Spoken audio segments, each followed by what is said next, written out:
Alrighty, folks, there is a lot of talk in the mortgage industry. What can we do in the mortgage industry to help people buy homes? There's talk of a 50-year mortgage. There's talk of loan assumptions. And probably most exciting, loan portability. We're going to talk with the one and only Jason Hartman about these and see which ones he's excited about and which ones are total loss leaders, failures, whatever. Jason, how you doing? Let's start 50-year mortgage. What do you think of that latest and greatest thing for President Trump? I am so excited. The 50-year mortgage will be phenomenal. Now, most people, the uninformed, okay, think that the 50-year mortgage, they'll do simplistic math, Michael. Right. They'll say, well, on a 50-year mortgage, I'm going to pay more interest. But what they don't understand is inflation is devaluing that payment. And if you can get 20 extra years of valuation where you are borrowing at today's dollar value and paying back at tomorrow's lower dollar value, that would be incredible. I mean, a 50-year mortgage will be like the greatest boon ever for real estate investors. It's phenomenal. Just understand, you've got to understand the hidden wealth creator with income property, inflation-induced debt destruction. I know, mouthful, but that is the thing that is the hidden wealth creator that made tens of millions, maybe hundreds of millions, because it's not just in the US, but mostly the US real estate owners benefited from it because they have the better mortgages, but it wasn't completely unused around the world too. You know, maybe a couple billion people. I don't know. It's impossible to know, right? But people have benefited from borrowing at today's dollar value and paying back at tomorrow's lower dollar value. Think about it. It's 2025. Right. If you can borrow until 2075, that is incredible. Do you know how much inflation will occur between now and the next 5 decades? You'll be paying a nominal mortgage payment of, $1,800 or whatever it is, right? Yeah. And by 2070, the last 5 years of your mortgage, that'll feel like pennies. It'll be like nothing. It's the most incredible deal ever. I hope we get a 50-year mortgage. That's going to be amazing. Those of you who listen to Dave Ramsey, you're in kindergarten, wake up. Dave Ramsey's great for the people he serves who are in debt, who have credit card debt, who are overspending. That's fine. But that's elementary school. When you understand advanced investing, you understand inflation-induced debt destruction, you work with your investments, your income property, the way the brilliant people, the brilliant scammers on Wall Street work with money. Okay, this is the Goldman Sachs method of investing: inflation-induced debt destruction. Okay? Yeah. So let me poke at that just a little bit, because I agree with you 1,000%. It is the best thing since sliced bread for all right, but there's a but. No, I just want to, and again, I'm feeling coming. There's a but I want to poke at it. Just to see if there's a little caveat there. So again, for investors, for you and I, for anybody that follows us, it's the best thing. There's no question. You can't argue it. But I wonder about, the average American whose largest purchase they ever do is their home. They only ever buy one. They buy it in their 30s or 40s. They're not good with money. They're just not good with money. And I think about those individuals, kind of like my mom, right? She's now 70 something. And I could not imagine her having a $400,000 mortgage still, right? She's not working. She's on Social Security. I take care of her, for the extras. I couldn't imagine her having a home payment. One of the reasons she can still enjoy life is because her home is paid for. So what do you think about this, the average homeowner, not investors? I think it's great. It's awesome for them. They don't have to know anything about inflation and monetary policy to benefit from it. It's going to benefit everybody along the way. And think about it. All of the money she saved, because that mortgage payment would be about $300 a month lower. Okay. So for 30 years, she got $300 extra per month to live on. Sure. And if she invests that and lets it compound, That's Well, see, incredible. that's the wrinkle. That part right there is where I go, not most people. Again, I agree with you. If Tell you're me good why. with money What do you and mean? because I mean, Oh, they'll just spend it, you mean? they're going to spend it. They're just going to Yeah, buy okay, more okay, crap. okay, fine. Well, they're dumb and they're living for today. And look at one of the key elements of financial maturity or maturity in general Mm. is the willingness to delay gratification. Of Okay. course. Yeah. Yeah, the And marshmallow test, of course. yeah, And you and know how that everybody. ends. Well, what's the marshmallow test? I never heard Oh, of you that. don't know about this? You have a Tell me this. I 5-year-old, like you it. put them at the table, you give them a Oh yeah, marshmallow, and you say, I've if you heard that. wait 5 minutes, you get 2, and you Two walk out. marshmallows. Yeah, yeah, yeah, yeah. It doesn't I have work heard well. that. Yeah, I agree. I've heard that. So fine. So they'll blow all their money. Yes. Okay, and that's unfortunate. And then they Okay, get to 65 and they have a $200,000 mortgage and they get Social Security. Now, to your point, but that mortgage is you know, going to feel like nothing by then. Two hundred that's your thousand is point. going to be like 10,000 a day. Okay. Not quite that bad, but I get your point. Well, in 30 years. You think it'll be 10? So, wow. Well, Okay. I don't know. I mean, we've got $38 trillion in debt. We're going to have massive inflation. Come on, like nothing else can happen here. Yeah. Okay. Yeah. You got to inflate your way out of it. Yeah. Yeah, Okay. All right. So, you so can't you're stop a the huge fan. inflation You're a train. huge fan. On a scale of Yeah. 1 to 10, you're a 47. You're just like huge fan of Oh, the 50-year. yeah. On a scale of 1 to 10, it's a 12. Exactly. Okay. It's All right. fantastic. And for the record, I have a lot of friends that are in your camp, and I'm battling with a few of them online right now. So they're going to smile when they hear this discussion because they're going to feel good that they have another person on their side. So Yeah. let's move on to the loan assumptions. Obviously, I don't know if people know this, but mortgages for a long time in the 80s were assumable. They were Yeah. just assumable, Yeah. right in the paperwork. The savings and loan crisis really kind of turned that on its head. They kind of stopped being as assumable. We do have some today that still are. But what if loans became assumable as a standard bearer? What would you say to that, Jason? Well, I don't know that you really want to talk about assumability. You want to talk more about portability, I No, we'll do think, that one right? next. We're going to do You're not assumptions first. conflating the two, right? I'm not conflating. Those are different things. Yeah, good, Different good, things. good. Okay, Yeah. got it. So, so assumability would be incredible for buyers because they would be able to assume these low COVID era mortgages. Agreed. 25% of the country has a mortgage at or below 3%. 65% of the country has a mortgage at or below 4%. Agreed. And it would be phenomenal and massively increase affordability if all of those loans were assumable. However, I don't know that there's much talk about that. Is there something I don't know? Bill Pulte put it out yesterday on Twitter X. These are just all things Didn't they're catch looking that. at. Okay. Yeah. Just yesterday. It might have been Saturday. So Saturday or Sunday. Again, Okay. just for whatever reason, this weekend was all mortgage. It was mortgage, right? Well, they said they're going to declare a housing emergency, so Here we I think go. they're moving in that direction. Yeah. Yeah. So again, I not only do I think it helps buyers, but honestly, I think it helps sellers. Right? Of course, If you want to get sellers. It makes their property more valuable. exactly right. You want to maximize the price. You got a neighbor. You have a model match with your neighbor. They have a 6% mortgage. You have a 2% mortgage. If your loan is assumable, which if it was, your house would be just worth more money, right? Yep. They could pay more money. So again, I think loan assumptions would be awesome. Now let's get to the one that I think is super exciting. Something that I first posed 5 years ago was like, hey, if I had the magic wand, I would look at this, and that is loan portability. What do you think of that? Well, that's funny that you say you talked about it 5 years ago because I was talking a lot about that about 5 years ago also. So we are in sync, even though we never talked about it 5 years ago. I didn't know that. Yeah.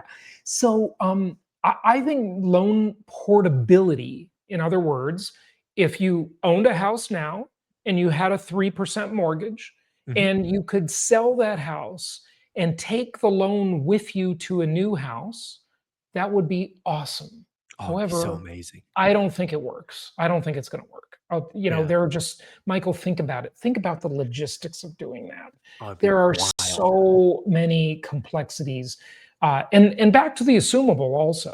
Like, what makes us think that banks would ever want to agree to that? They have a huge lobby. They're lobbying the government. All those bondholders that thought those mortgages, whether they be assumable or portable, either way it applies, Yep. right? If Either you way, hold yep. a mortgage-backed security, even though it said 30 years on the note, you know that people are going to pay those off in about 7 years. Yeah, you modeled it at 7 or 8 Yeah, years. it's modeled that way, even though they have the right to keep it longer. Yeah.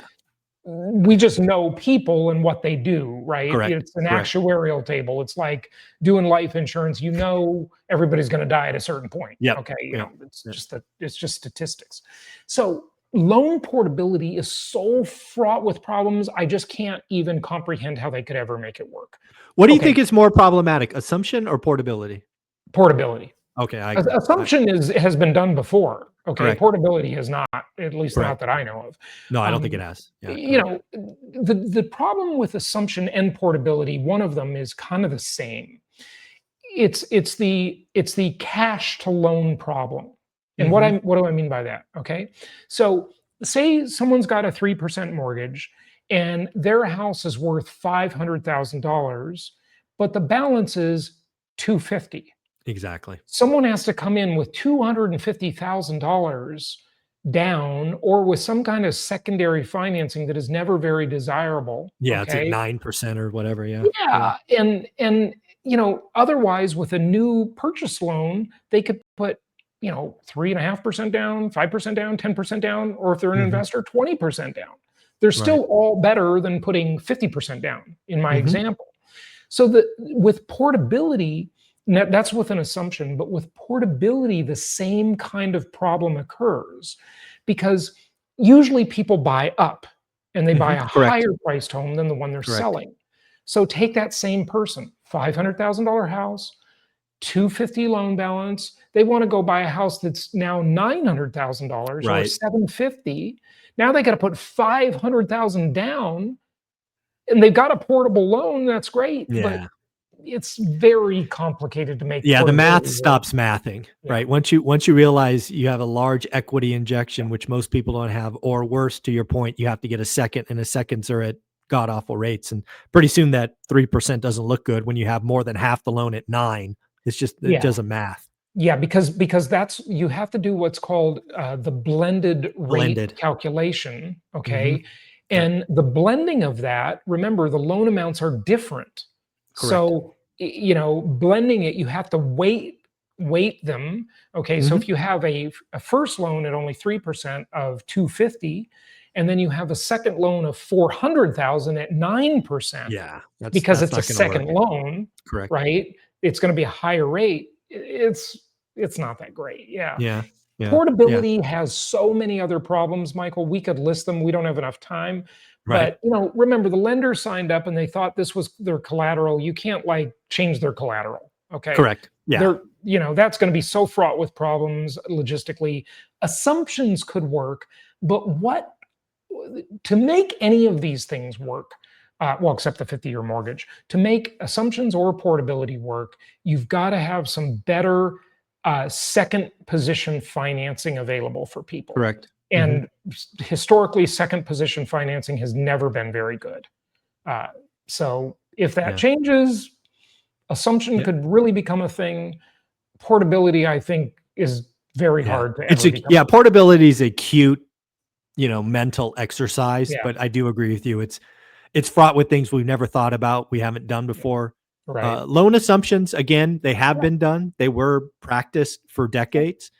So, and by the way, I do want to speak to the assumability. You know, the Supreme Court upheld the due on sale clause in 1982. And that was part of the Garn-St. Germain Act. Okay. So some loans remained assumable after that. And then it got to a point that even though, regardless of whether or not the loan is assumable, the house price got so expensive that cash to loan problem made it kind of unworkable anyway. Right. Yeah. Okay. There is a company, Rome. I've actually talked to their CEO. I know Rome. Before. I've talked to the CEO, too. Yeah, Rome, they're doing some good work. I know they're helping. They're not everywhere, but they're certainly helping some folks. Yeah, we tried to do some stuff with them, and it was very lumpy. And the problem is that what they're doing is they're searching the MLS for loans that are likely assumable. Okay. But the seller doesn't know Yeah. someone's coming to them with this offer, okay? Right. And the realtor community has been so just historically so uncreative Mhm. that they've conditioned every seller, and every seller has conditioned themselves through their prior real estate transactions, right? If they've done any, or seeing their parents do transactions or their friends, to just assume that they're going to be cashed out. Yeah, correct. Okay, so it's very difficult to actually do those deals. You're going to spin your wheels, spend a lot of time. It's a great concept, Oh, but yeah. go make it work in practice, man. It's Yeah. difficult. Yeah, I've known lots of people to try, but only a few successfully get through it. Yeah. But that doesn't mean it's not worth trying. If it Yeah. works for you, give it a shot. Yeah. It's only time that It's it only takes. time. Yeah, Time and effort. exactly. There you go. I haven't talked to you about adjustable rate mortgages. Obviously, adjustable rate ARMs were really the impetus for the crash in the GFC. NEGAM, Ninja loans, all of that. What's your general feeling on ARMs? Are you pro, against, don't have an opinion? Just in general, the ones used today. Well, most of the time, I would say get a 30-year fixed rate mortgage. But right now, I would recommend considering, I didn't say get one, but consider an adjustable rate loan because, the whole vibe is that rates are coming down. I think we all agree with that. And, as long as you don't have a prepayment penalty or at least a significant prepayment penalty, Right. it could be well worth getting an adjustable rate loan right now. Don't, people, um, we have to do this to think efficiently, okay? Mm. But there's it's fraught with problems too. People tend to always throw the baby out with the bathwater. They think adjustable rate loan and they think, oh my God, no. No, that's not the way it is. You got to peel back the layers of the onion. You have to actually think, what are the terms? What is the teaser rate? What Yeah. is the lifetime cap? What is the annual cap? What direction are rates going in? How much would it save me per month? Right now, adjustable rate loans are definitely something to consider. But most of my career, I would have said otherwise. Yeah. When things change, you need to change your opinion. Okay. Yeah. Right now, Agreed. adjustables are pretty good Okay. because rates are on the downward slide. And so There I you would go. say they're definitely worth considering.